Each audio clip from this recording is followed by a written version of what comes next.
Today's daf we're going to be learning is Masachet Makkot Daf Vav. This is the daf for Monday, which is the second day of Pesach. We're going to get started with the top of our daf. So we started a Mishnah in yesterday's daf about Al Pishnayim Edim U'Shlosha Edim Yumat Hamet, and we had all different drashot about that suk. We ended with this drasha for Rabbi Akiva that Nimtzah Chamehem Karov Pasul Edutam Betela.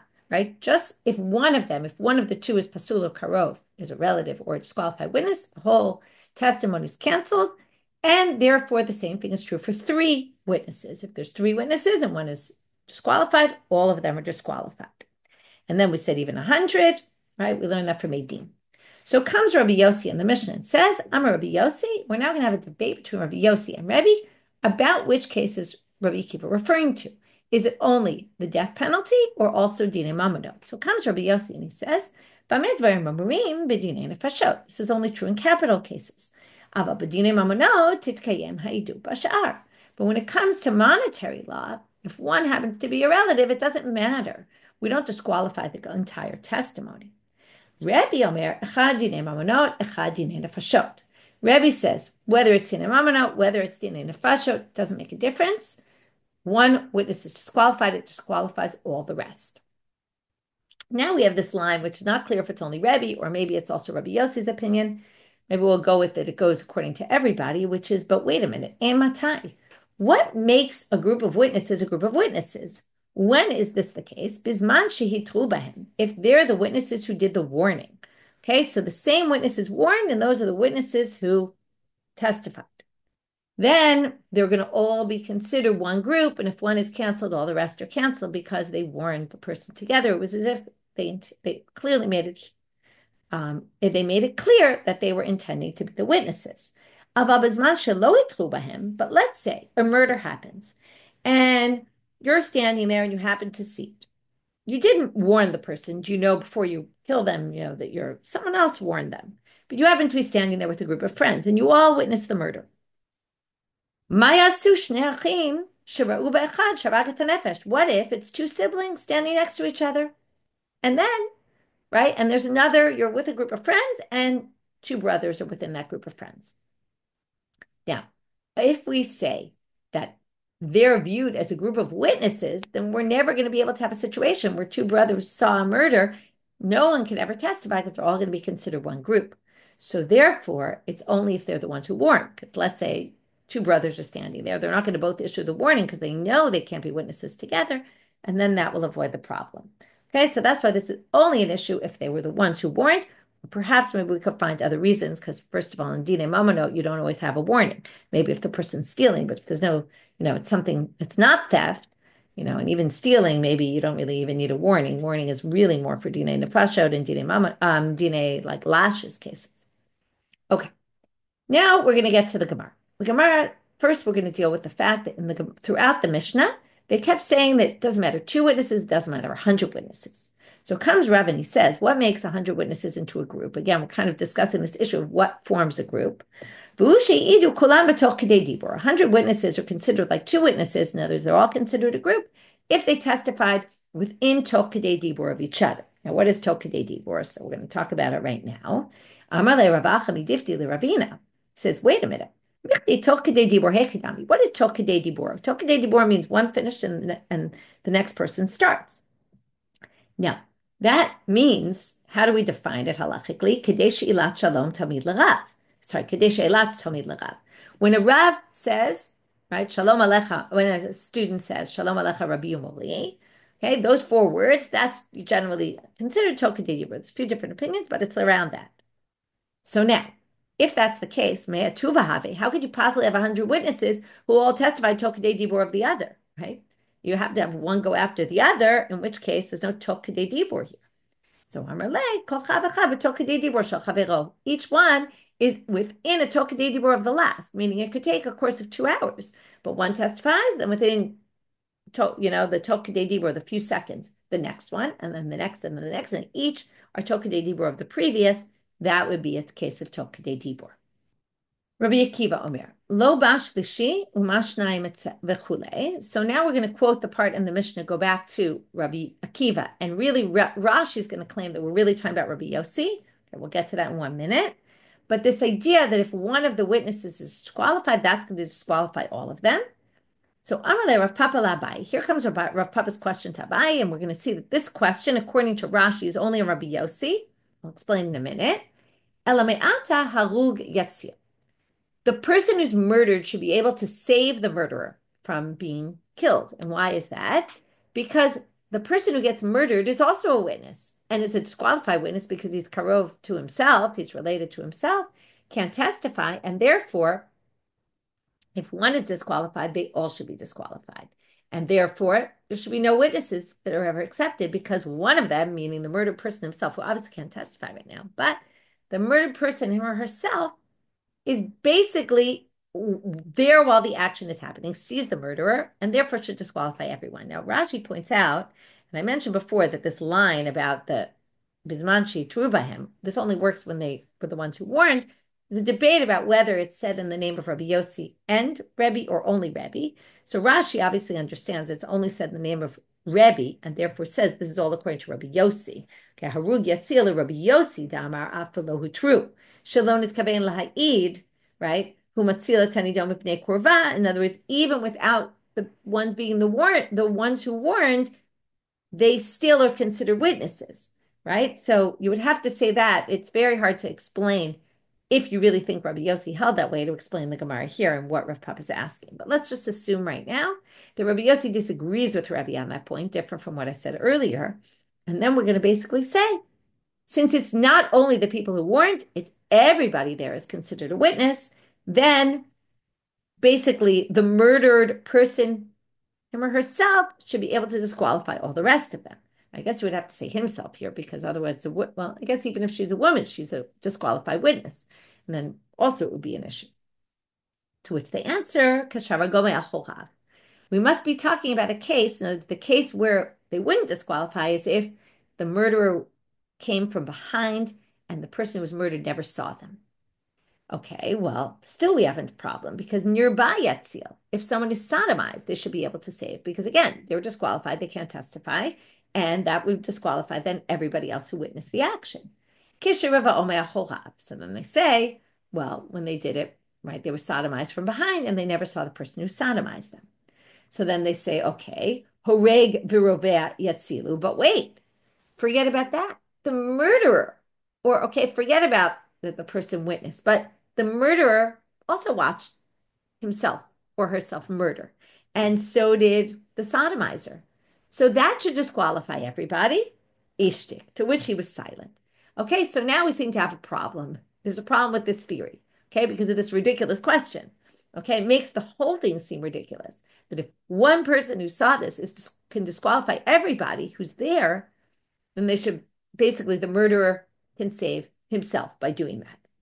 So Ki'ata the Kamei Rava, when he got before Rava, Rava had an answer. In other words, Papa asked this question to Abai, but then when he got before Rava, Amarle Yakum Daval. This is all learned from Al Pishnayim or Shloshaydim Yakum Daval. Now, that means who are we considering here? Only B'Makaimei Davar Katum Davar. Only people who can actually make this happen. This person couldn't make it happen because they're the person themselves. They're not someone who could actually theoretically testify. So the only person who could cancel is someone who theoretically could have been a witness. And they're not because they're disqualified because of some other reason, but not because they're the murderer themselves. Okay, so that was a kind of crazy question, which we resolved. Amar Rabbi Yossi, Bamed Dvarim Amurim, and then Maya Shnei Achim. So now we get to this. We're really not talking about Rabbi Yossi here. We're really talking about Rava here, Rebbe, who says, right, again, assuming the end part of that Mishnah is Rebbe, what do you do about two brothers who saw Achad Sharagat HaNefesh? And this is a crazy thing. It would only have to be those who warned. So now they say, Hechem Rinalim. Besides that they were the ones that warned, how else could you figure out? Let's say they didn't warn. How could you figure out that they were planning to come as a group of witnesses and not that they just happened to witness the event, but not that they really intended to be witnesses? Again, forming them into a group then. So how do we check? This is what we say. Did you come just to watch? Or did you come to testify? Now it's pretty simple. If they said we came to testify, then we view them as a group. But if they say, oh, we just happened to be there and just happened to see, then you really have a problem. Then if we say they were coming to see, then we say, what are we going to do with Shnei Achim? And then basically we're going to say, obviously, we're not going to have one of you disqualify the other. Only if they came to testify and one was disqualified do we say your testimony is disqualified, which makes perfect sense. Itmar. Now we're going to see who do we hold like, Rabbi Yossi or Rebbe. So Amar Rabbi Yehuda Amar Shmuel halacha Rabbi Yossi, Rav Nachman Amar halacha Rebbe. Okay, so we have one psika of Shmuel on the one hand. Interesting, Rav Nachman we've talked about in the past. Rav Nachman often holds like Shmuel, but here they have different approaches about who they hold by. Again, really the big issue being, does it apply also in Dinei Mamonot or not? Rebbe says it applies even to Dinei Mamonot. One's canceled, the rest are canceled. Rabbi Yossi says no. Okay, turning now to Amabeh.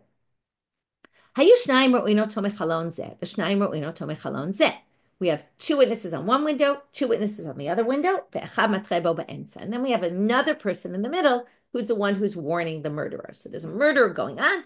There's two windows. You can see the murder from the windows, and there's someone else in the middle who is testifying. Okay? I'm sorry, who is warning. If some of the people, one from one window can see the other from the other window, they could see each other, we can put that together as one testimony. And if not, can't see each other, or one can't see one of the others, we can't combine them.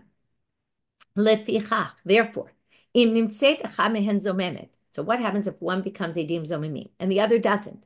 So now, two testify, right? They all four testify that this guy murdered, but two are knocked out from edim zomimim, and the other two are still there. So if they didn't see each other, then they're two separate groups. Now you have a crazy case. Hu vehein neharagin vashniya p'tura. Okay, we saw this already quoted on yesterday's daf, which is the murderer is killed based on the testimony of the two that were good witnesses. And the Eidim Zomimim are killed because they're considered their own separate kad. And remember, if they're one big group, they don't get killed until all of them are killed. But since they're two separate groups, they actually get killed. Bashniya P'tura, and nothing happens to the other group, obviously, because they're just good witnesses. Rabbi Yossi Omer, Lo'olam ein haragin ad shu shnei edav matrin. He says, this is a different issue. Sorry, he doesn't disagree with what we said, but he brings in a different point, which is, this case that we described with someone testifying in the middle, that doesn't work. Those edim zomimim, it wouldn't work at all, not to convict the murderer, not to have edim zomimim, because no one gets killed unless shnei edav matrimbo. Okay, you have to have the two witnesses who witnessed the event also be the ones who warned. Okay, shenemal, how do we know this? Al pishnayim edim. Okay, because it says al pishnayim edim yakum davar, meaning al pishnayim edim yumat hamet. Okay, yumat hamet, the person will get killed based on two witnesses, meaning those two witnesses have to be everything. It's the warning, it's the also testifying about that the person killed. Davar acher, here's a different drasha al pishnayim edim shalote Sanhedrin shomat mipi hatorgeman. The focus on this drasha is al pi, from the mouth of the two witnesses. If they hear from a translator, it doesn't work. You can't hear testimony from translator because not direct. You have to hear direct testimony. If you don't understand the witnesses, you can't accept their testimony in court. So Amar Rav Zutra, that's why they said there's the big Sanhedrin we had, everybody knew all these, like they knew different languages. It was very important to understand all the languages so that you wouldn't need a Torgaman. Amar Rav Zutra bar Tuvia Amar Rav. Minayin. So now the Gemara starts off with this, they're going to call it Edut Miyuchedet, which is our Mishnah talked about 2 and 2. What if you have one in one window, one in the other? That's called Edut Miyuchedet. So Minayin the Edut Miyuchedet she psula. How do you know this doesn't work? Okay, even if they can see each other. Okay, right. Oh, sorry, they don't see each other. Okay, one on one side, one on the other. You can't accept that as testimony. How do we know? Shne'emal lo yumat al pi ed echad. So now it says, right, so this is the pasuk we quoted before. Okay, I'll read it all pasuk. Al pi shnayim edim u'shloshei edim yumat hamed. Okay, already there's unnecessary 2 or 3. We had a whole slew of drashot on that. And then it says lo yumat al pi ed echad. You can't get killed based on one testimony, one witness. So you don't need to say that. Obviously, it just said you need 2. So what do we learn from that? So my echad, If it means one witness, like it sounds like, we already know that from the beginning of the pasuk.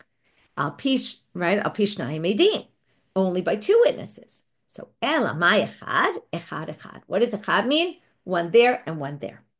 And in fact, Tanya Mihachi, there's a brighter that supports this reading.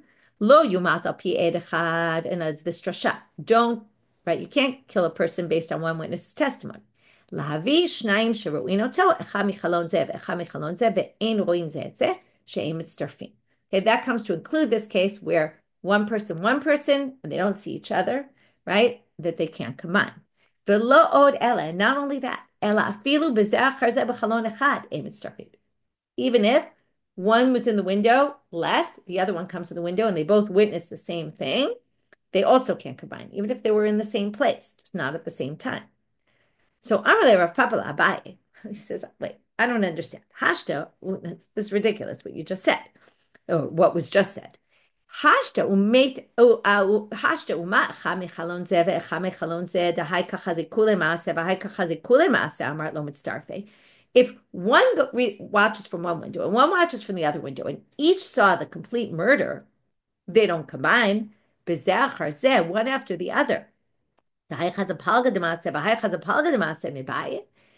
if one witnessed half a murder and the other witnessed the other half of the murder, because the murder just takes a course of a short time, but one didn't see what the other saw, of course they can't combine. Each one didn't see a whole action. So you don't need to tell me that it's that bright. It doesn't make any sense that they quoted that second case. That second case is quite obvious. Each one just saw half an action, and half an action, you can't have one witness with half an action, one witness with the other half action, and say, oh, that's two witnesses who could watch one complete action. You need two witnesses who each saw the complete action, not two witnesses who each saw half.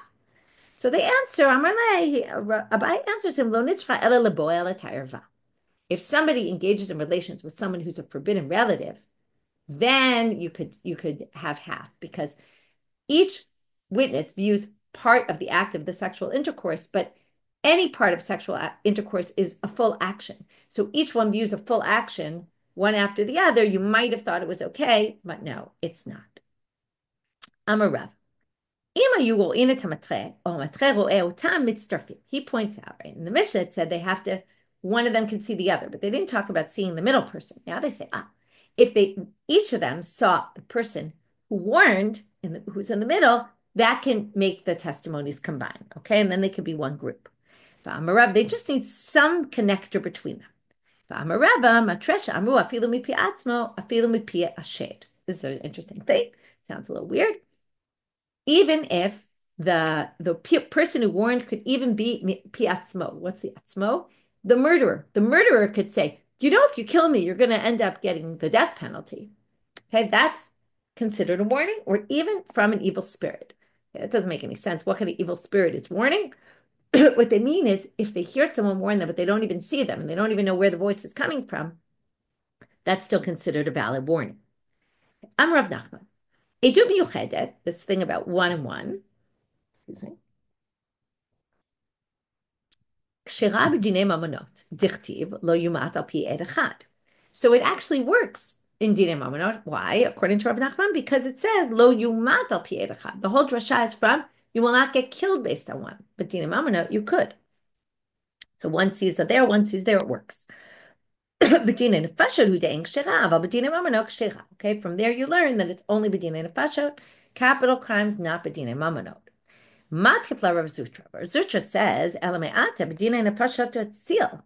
but wait, if you can combine them for dinei mamonot, and you could combine one and one, then theoretically, in the case of our Mishnah, okay, now, we always, when there's a way to save someone, dinei nefashot, we always save. That we learned from the beginning of Masechet Sanhedrin. We're always trying to find a way to exonerate someone from the death penalty. So if we could combine one and one for dinei mamonot, we should combine one and one or two and two for dinei nefashot to be lenient. What does that mean? Well, so that's why they say we should use it as a leniency. What would be the case? Well, alamatnan hu vehein neharagin kashya. And they say, in fact, this is difficult. Our Mishnah says two and two, right? They don't see each other. And two say the guy murdered.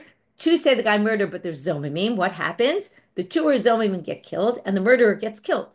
That's three people we're killing, when if we relied on a leniency, we wouldn't kill anybody because we put the two and two together. We'd say, okay, well, half were Huzam, where it became Zomimim. All of them are now false witnesses, which means the murderer doesn't get killed. But even the Zomimim don't get killed because you only get killed if Hizimu all four of them, and they didn't knock out all four of them. So nobody should get killed. So if it works in Dina Mamonot, it should work to be lenient in a Dina Nefashel case, and that's not the case in the Mishnah. So we have a difficulty with that theory that in Dina Mamonot you could actually combine Idut Miyuchedet, which is what Rav Nachman said.